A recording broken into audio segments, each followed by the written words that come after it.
Want to know how wealthy Saudi Arabia is? Well, Russia's total GDP was $1.5 trillion this year. However, King Mohammed bin Salman and the royal family of Saudi Arabia are worth the same amount.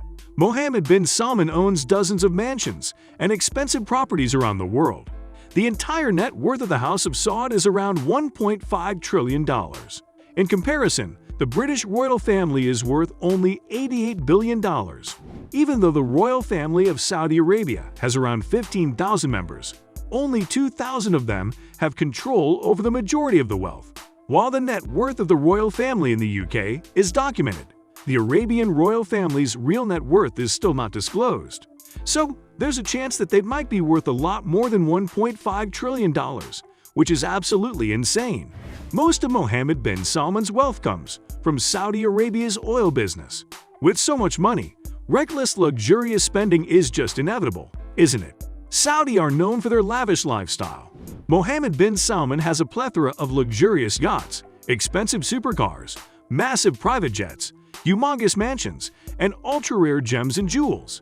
He also has a fleet of helicopters, which is used by him, his family members, and important government officials. Speaking of the mansions and castles of the royal family around the world, all of them have extremely luxurious interiors. Every piece of furniture is made of pure gold. Every room has gold in it, including the restrooms. The tissue paper dispenser is gold-plated as well. Mohammed bin Salman is also a fan of paintings, and his collection contains some of the rarest and most expensive art pieces, including Leonardo da Vinci Salvator Mundi painting. It's 500 years old and cost Mohammed bin Salman $450 million.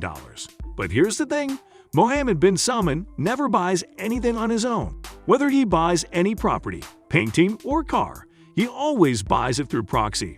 This is why no one knows his real net worth. Mohammed bin Salman is also the proud owner of the most expensive house in the world, the Chateau Louis XIV.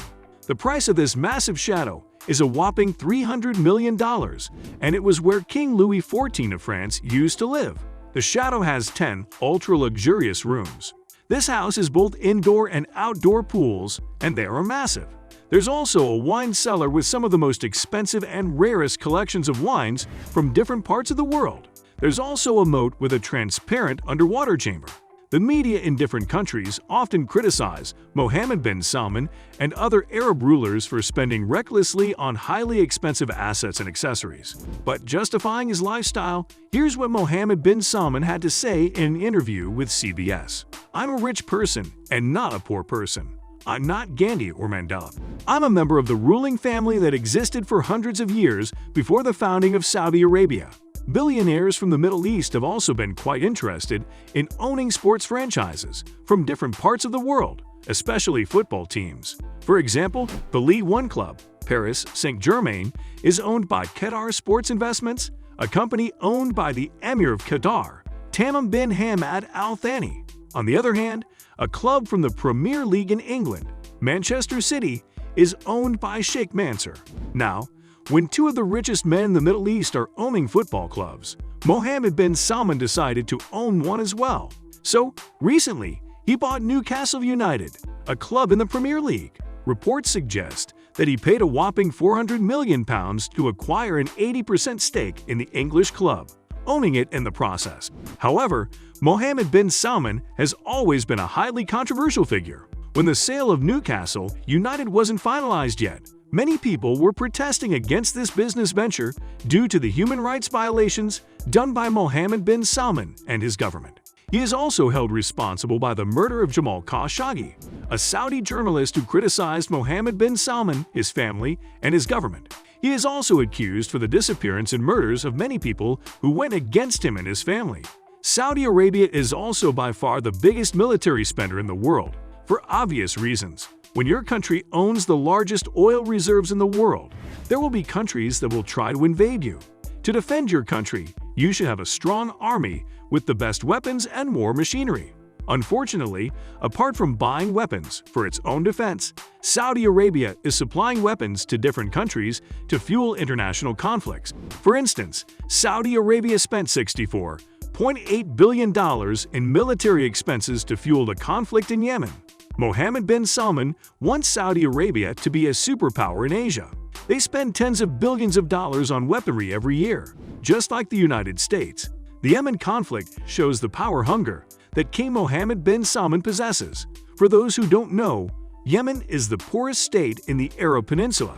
So, Saudi Arabia collaborated with the UAE and other Middle Eastern nations to attack Yemen. They wanted Yemen to be in their control and wanted a puppet government in the country. However, there are many rebellious groups in Yemen that are fighting with the military of different Middle Eastern nations, including the Saudi Arabian army. The Yemeni government, which allowed the invasion to happen, was forced to flee the country by Houthi rebels, who are hell-bent on making this invasion difficult for Saudi Arabia and the UAE military. Since 2015, they are resisting their armies and are keeping these countries from taking control over Yemen. But during these years and countless military operations, countless individuals have died on both sides.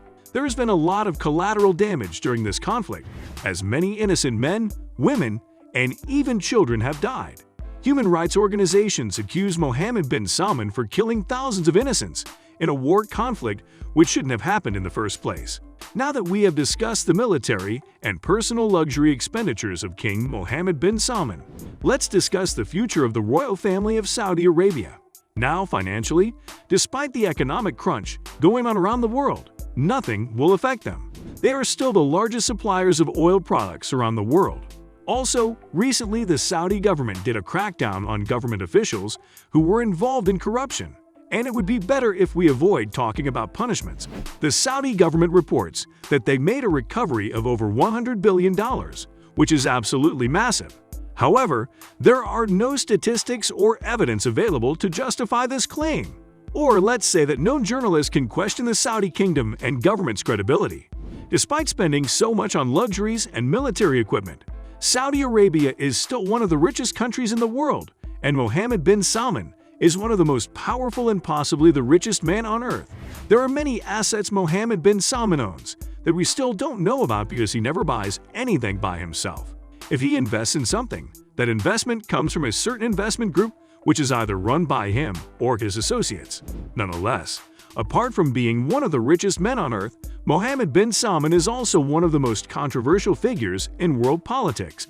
So that is all the time that we had today, folks. I hope you enjoyed this video.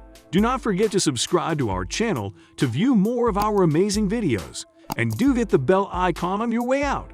See you all next time.